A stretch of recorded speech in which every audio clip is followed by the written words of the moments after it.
The time frame is 1940s. At the beginning of the 1940s, Locke held considerable clout in the African American art communities. Locke felt that African American artists should provide racial art with social value and aesthetic merit. He felt their art would be recognized sooner or later as having contributed substantially to national art. The bombing of Pearl Harbor on December 7, 1941, brought the U.S. into World War II, and the whole art scene stopped. After the war, the U.S. had world power and status. The Cold War began when President Harry S. Truman intervened to strengthen Korean resistance to the communist invasion of their country. The U.S. economy boomed. Commerce, industry were expanding at a rapid rate, and technological advances helped space exploration. Veterans who returned from the war received education with the GI Bill. The American dream now included tract housing and electrical gadgets. Art and architecture increasingly lacked a specific national identity. American culture and money permeated the Western world. Anything new and exciting was American. The fascination with things American that had begun after World War I was intensified. In 1944, the Supreme Court struck down the white primary, a measure used to exclude blacks from the Democratic Party primaries in the South. The numbers of Southerners registered to vote rose from 150,000 in 1940 to more than 1 million by 1952.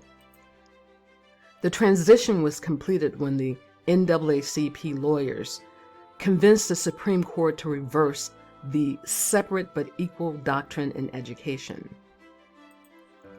Plessy versus Ferguson was a landmark U.S. Supreme Court decision ruling that racial segregation laws did not violate the U.S. Constitution as long as the facilities for each race was equal in quality, a doctrine that came to be known as the separate but equal. The decision legitimized the many states' laws reestablishing racial segregation passed in the American South. I'm talking about the Jim Crow laws after the Reconstruction era in 1877. Such legal enforced segregation in the South lasted into the 1960s. Other court cases followed with groundbreaking federal legislation and protests by black and white activists determined to implement the court's ruling and end segregation and then disenfranchisement. This activism became known as the Civil Rights Movement, and the era is frequently called the Second Reconstruction. With the passage of the Civil Rights Act of 1964 and the Voting Rights Act of 1965, legalized segregation and the disenfranchisement of African Americans was the next step. Social realism happened after the stock market crashed in 1922, which created disillusionment with capitalism. Socialists gave African American writers and artists a means to express their social political issues. Therefore, images of the urban working class, laborers, and industry meant economic exploitation, and social and racial inequality became aligned with leftist politics. Artists such as Aaron Douglas and Charles White wrote about racial oppression in a few magazines that were created. White wrote, and I quote, "Paint is the only weapon I have with which to fight what I resent. If I could write about it, if I could talk about it, since I paint, I must paint about it." Artists such as Alston, White, and Bearden drew illustrations for newspapers that expressed their ideas. The 1940s and the 1950s was a time when the artists painted for their gratification or painted in a semi-abstract, figurative mode as a way of expressing pictorial content. African American artists showed in galleries in New York in the 30s and early 40s. In the late 40s and 1950s, only one gallery represented black artists such as realist Charles White. By 1947, only 4 African American abstract painters, Romare Bearden, Norman Lewis, Rose Piper, and Thelma Johnson Street had solo exhibits in New York. Let's talk about Romare Bearden. Romare Bearden was born in 1912 in Charlotte, North Carolina. Bearden's family was part of the Great Migration of African Americans going north. His family moved to Harlem in New York City when he was a toddler. The Bearden's home was a popular gathering place during the Harlem Renaissance. The circle included intellectuals such as W. Du Bois, artists such as Aaron Douglas, writers like Langston Hughes and Countee McCullen, and musicians such as Duke Ellington, Fat Waller. Actor and activist Paul Robinson and Mary Bethune was the founder president of the National Council of Negro Women and vice president of the NAACP. Not to mention Dr. Aubrey D.L. Maynard, the first African-American surgical intern at Harlem Hospital. In 1925, Bearden moved to Pittsburgh, where he eventually graduated from high school. He began college at Lincoln University and transferred to Boston University while playing for the Negro League. Then he completed his bachelor's degree at NYU, graduating with a degree in education and mathematics. While at New York University, Bearden took extensive courses in art and was a lead cartoonist and then art editor for the monthly journal The Medley. He had also been the art director of Beanpot, the students' humor magazine of Boston University. Bearden published many journals during his university years, and the first of numerous texts he wrote on social and artistic issues. In 1934, Bearden criticized many African American artists' work. He said, and I quote, that the work was hackneyed and uninspired, and only merely rehashed from the work of any artist that might have influenced him. End of quote. Bearden believed organizations like the Harmon Foundation were at fault for not imposing critical standards in their expositions, and instead encouraging a racial identity and mediocrity in the visual arts. In 1935, Bearden became a weekly editorial cartoonist for the Baltimore African American, which he continued until 1937. In 1936, Bearden enrolled in night classes at New York's Art Students League, where he studied under the German expressionist George Grosz. Grosz inspired him to continue the expressive lines he used in his editorial drawings. He encouraged Bearden to incorporate social and political commentary in his art. Grosz also taught Bearden about composition by studying some of the master draftsmen of the past like Hans Holbein and Peter Bruegel. In the 1930s, Bearden created paintings such as this one, which is called Soup Kitchen, which included genre scenes of social realism that was atypical of the Depression era. Bearden kept this particular painting throughout his life. It was in his first solo exhibit. In 1938, the New York Department of Social Services employed him as a caseworker, and so he painted in his spare time. In the 1940s, he visited North Carolina to paint some scenes. Instead, the trip sparked childhood memories of the region and caused a profound change in his images. The next years, he began to paint these large images on brown paper. The motif of his paintings involved the portrayal of human figures and the human condition, which shows a sort of spiritual symbol or spiritual symbols. The name of this painting is called The Visitation. Christian icon is of two women having a conversation, and this is 1941. The family, which is what this is called, suggests the Holy Family in a double portrait with a photo in an oval frame on the wall at the left, a source of great family pride. By 1942, Bearden worked with both abstract and representational images, as you can see in these two paintings. Bearden's work seemed to halt when he entered the Army. His mother died in 1943, and he was signed to several posts in the U.S. through 1945. However, this was also around the time his art was introduced to the American public. His success as an artist was recognized with his first solo exhibition in Harlem in 1940 and his first solo show in Washington, D.C. in 1944. He shifted his medium and style in 1945 from gouache to watercolor for his second exhibit based on Gospels of St. Matthew and Mark and other biblical events. He titled the group The Passion of Christ, which Henry O. Tanner may have influenced. This is called Untitled Roman Soldiers Beating Christ. Theme-wise, Bearden became very interested in what author Mary Schmidt Campbell called, and I quote, those universals that must be digested by the mind and cannot be merely seen by the eyes, end of quote.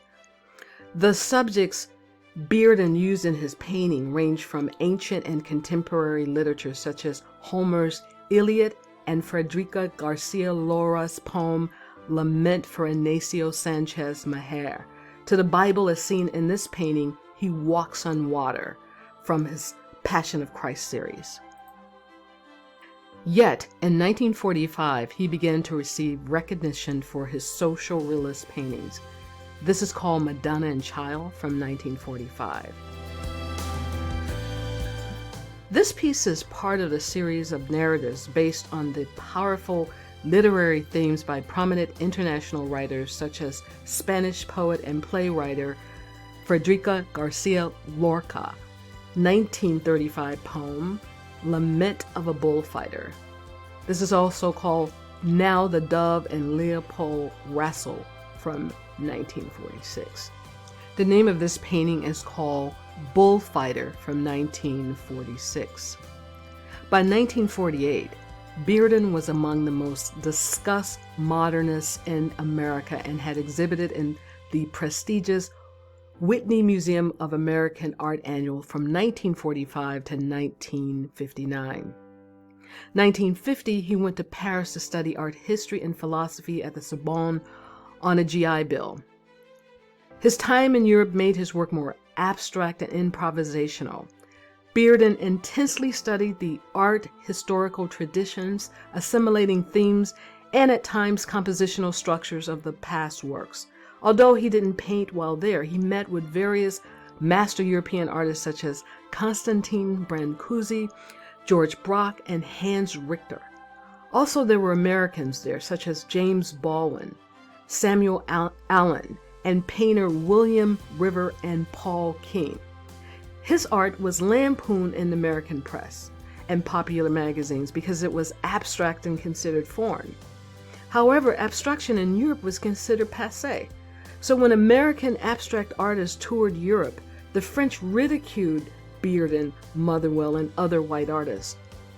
The French described Bearden's work as nothing but, and I quote, a puzzle of screaming accents, end of quote. Bearden was a casualty of being too foreign for popular taste in the United States and too conservative for the avant-garde in New York and Paris. Bearden stopped exhibiting for a period and turned away from painting. When he returned to the U.S. in the 1950s, he wrote and published music for artists such as Billy Eckstine and Billie Holiday, so that he could return to Paris. The name of this painting is called Blue Lady from 1955. Bearden began painting again in 1954. His style had become abstract expressionist, displaying such techniques as, and I quote, splashed or dripped paint, variations of the same color, and various approaches to oil, acrylic, and paper, end of quote, stated Campbell. Yet Bearden chose not to follow the modernist tradition of abstract expressionism. He rejected the contemporary Western aggressive gestorial style. Bearden's paintings were poetic and serene, utilizing his philosophical base in Zen and the techniques he derived from his studies of Chinese landscape painting, which emphasized asymmetrical compositions. His transitional paintings of this period was this painting, Blue Lady, produced in 1955 and contained rectangles of blue and varying color tones. Bearden experimented with his variation of abstract expressionism from 1955 to 1962. Although Bearden rejected many of the modernist abstract expressionist techniques, he was heavily influenced by Hans Hofmann's work during this time. This is called A Walk in Paradise Garden from 1955. This is called Harlequin from 1956. Another essential technique that Bearden began using in his abstract expressionism was recharge, which involves tearing away sections of painted paper on canvas. This technique would soon become instrumental in developing Bearden's signature painting style. In 1964, labor leader A. Philip Randolph asked artists to help bring about and I quote, a new visual order through participation in the civil rights movement. He asked Romare Bearden, Hal Woodruff to organize a group of artists to help define how art could contribute. The artists met at Romare Bearden's loft to discuss what they would do, from getting a bus to join a demonstration in Washington to creating a black aesthetic. Hal Woodruff wrote the foreword to the catalog of the group's first exhibit in New York. He said, and I quote, that we, Negroes, could not fail to be touched by the outrage of segregation or fail to relate to the self-reliance, hope, and courage of those persons who were marching in the interests of man's dignity. If possible, in these times, we hope with our art to justify life. End of quote. This group of African American artists wanted their art to fulfill their social responsibilities without producing propaganda art or giving up their commitment to aesthetics. Hal Woodruff suggested that the group of varied black artists take the name Spiral, alluding to the mathematical symbol of the Archimedean spiral, because from a starting point it moves outward, embracing all directions, yet constantly upward. The spiral logo resembles a six. Bearden wanted the artist to create a collaborative mural like Picasso's Guernica, commemorating the violent struggle in the summer of 1964, when 3 civil rights advocates were murdered in Mississippi. So Bearden wanted the artists that were gathered to create a collaborative collage or photo montage. However, none of the artists were interested, so each time they met, Bearden was creating these kinds of photo montage like you see here. The name of this piece is called Evening, 910 461 Lenox Avenue, 1964, and this perhaps is his address, but this soon became Bearden's aesthetic. The photo montage series that Bearden called Projections documented his childhood memories of North Carolina and his migration to Pittsburgh and Harlem. He used myths and rituals to explain his day's social and political rituals, such as this image. A figure in an African mask stands next to John the Baptist in place of Christ. The mask brings the Christian and African traditions together. The photo montage not only resonate with traditional imagery of Christ's baptism, but also Bearden's memory of the provincial scenes of baptism performed in shallow waters in the South. The Christian and the African spirit enter the individual body for purification. The name of this piece is called Baptism, the Burial Ritual of 1964. Bearden was keenly aware that the rural African American culture of the South was disappearing, and he felt a strong pull towards documenting it in his work regarding his subject matter. The name of this piece is called Baptism, 1964. This piece is called The Conjure Woman from 1964. The Conjure Woman, the alchemist, the sorcerer, telling the myths of change and transformation, the soothsayer who will mark the future while recalling the past. The name of this piece is called Mysteries from Prevalence of Ritual from 1964.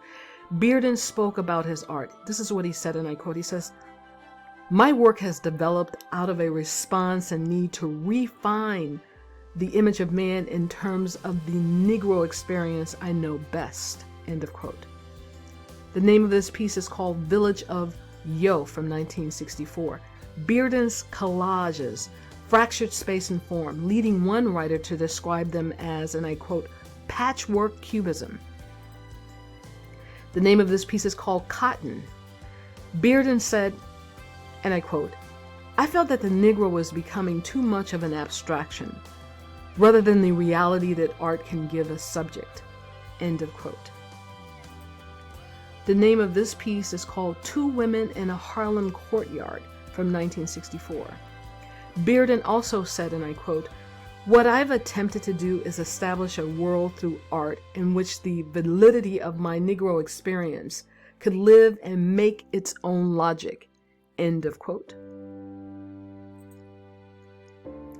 The name of this piece is called Watching the Good Train Go By, also from 1964. Recalls scenes and rituals from Bearden's Southern upbringing and his adult life in Harlem. This work refers to his childhood when the artist and his grandfather, and I quote, would visit the train station in the evening to watch the good train go by, end of quote. Bearden also stated, I use the train as a symbol of the other civilization, the white civilization, and its encroachment upon the lives of blacks. The name of this piece is called Train Whistle Blues from 1964. Bearden also stated, and I quote, the train was always something that could take you away and could also bring you where you were. And in the little town, it's the black people who lived near the train, end of quote. The name of this painting is called, or the name of this piece is called Mysteries of Kings and Queens of Diamond, 1964. In 1964, Bearden was appointed the first art director of the newly established Harlem Cultural Council, a prominent African-American advocacy group. He was also involved in founding several essential art venues, such as the Studio Museum of Harlem and the Sakay Gallery. The name of this piece is called The Walls of Jericho, also from 1964. The name of this piece is called The Street from 1964. This piece documents the urban experience of the inner city communities. Bearden combines many found images of faces to represent various types of church ladies and blues singers, school children, and hustlers coexisting on the crowded city streets of Harlem. The name of this painting is called The Dove. This painting depicts a street scene. Its title is a metaphoric solution to the turmoil in the streets of Harlem and other inner city communities besieged with riots during the 1964. The name of this piece is called Three Men from 1966, around 1966, 1967. In the late 60s, Bearden treated his human subjects as monumental icons, regardless of social standings. The name of this piece is called Farm Couple from 1965. Many art critics oversimplified his use of collage as being simply faces cut out of magazines and placed on canvases. But Bearden explains it this way, and I quote, he says, my method is more complex. In creating a picture, I use many desperate elements to form either a figure or part of a background. I build my faces from parts of African masks, animal eyes, marbles, mossy vegetation. Then I have my small original works enlarged so that the mosaic-like joinings will not be apparent. I found when some details such as the hand or eye is taken out of its original context and is fractured and integrated into a different space and form configuration, it acquires a plastic quality it did not have in the photograph. End of quote. The name of this piece is called Tomorrow I May Be Far Away. This is from 1966-67. La Primavera, 1967. Bearden was a prolific artist whose work was exhibited during his lifetime throughout the United States and Europe in the 1960s. The name of this piece is called Sunday Morning Breakfast from 1967. This is part of the main article in the Times Magazine, and I quote, "New York City, day by day, little by little, was sliding towards chaos." End of quote. The question now, said its handsome young mayor John Lindsay, is whether we can continue to serve as a city. End of quote. Another quote. "And what most responsible citizens concede to be one of the ugliest situations in memory, strikes and the threat of strikes pitted not only union against employer, the city, but worse, blacks against whites, Jews against Gentile, middle class against poor." The name of this piece is called Village Square from 1969. This is a sculpture and it's called Mauritius from 1969. A sculpture for an exhibit called Blocked Metaphors. In this exhibit, each artist was given a hat maker's block to start the piece. The name of this piece is called Black Madonna and Child from 1969. Bearden wrote this in 1969, and I quote, he says, "It is not my aim to paint about the Negro in terms of propaganda, but the life of my people as I know it, passionately and dispassionately as Bruegel. My intention is to reveal through pictorial complexity the life I know." End of quote. The name of this piece is called Patchwork Quilt from 1970. And in 1971, he does the Conjure Woman once more. The Conjure Woman represents the black female herbalist, conjure, usually found in the rural South and urban North, who possesses the spiritual powers of Africa and the unseen forces to heal or destroy. The mystic's eyes are photographs of a cat's eye that stare out from behind strips of paper. These are pervasive eyes that see all, even the invisible, intangible inner being. Her right elbow is an X-ray that forces the viewer to look literally and figuratively beneath the surface of the flesh. The name of this piece is Mother and Child from 1971. This is called Blue Shades from 1972. In the 70s, landscape motif became more prominent in Bearden's work, as you can see in this blue shade. This is called Before the First Whistle from 1972 to about 1973. Beginning in 1973, Bearden began spending part of each year as a second home on the Caribbean islands of St. Martin, where his wife Nanette had family roots. The name of this piece is called The City and Its People from 1973. The block may have inspired this mural project for Berkeley City Council chambers, a blend of photos and colored paper. The Berkeley Side nonprofit news stated in an article called Artwork that Inspired Berkeley's Logo is on view at BAMPFA. Take a close look at a chaotic, colorful collage made by the New York-based artist Romare Bearden, and you're likely to recognize an iconic civic symbol embolized on everything from trash cans to city notices. 4 overlapping faces in profile. Together, the faces inspire the City of Berkeley's logo. They represent, Bearden said, the 4 faces of man and are set over a blueprint for a world which the student and people of Berkeley will augment. The 21 by 32-inch collage on view at BAMPFA was a study for a larger 10.5 by 16-foot mural titled Berkeley, the City and Its People, which was commissioned by the city for $16,000 in 1971 to redecorate the drab-looking city council chamber. Bearden was selected at the recommendation of Peter Souse, the Berkeley Art Museum founding director. The name of this piece is called Madonna and Child from 1973. The name of this piece is called The Family from 1975. The name of this piece is called You Know How It Used to Be from 1975. Bearden was keenly aware that the rural African American culture of the South was disappearing, and he felt a strong pull towards documenting it in his work. The name of this piece is called The Blues from 1974. His work is rooted in the history of Western, African, and Asian art, as well as in literature and music. Bearden found his primary motifs in personal experiences and community lives. The name of this piece is called Evening Off Shelby Road from 1977.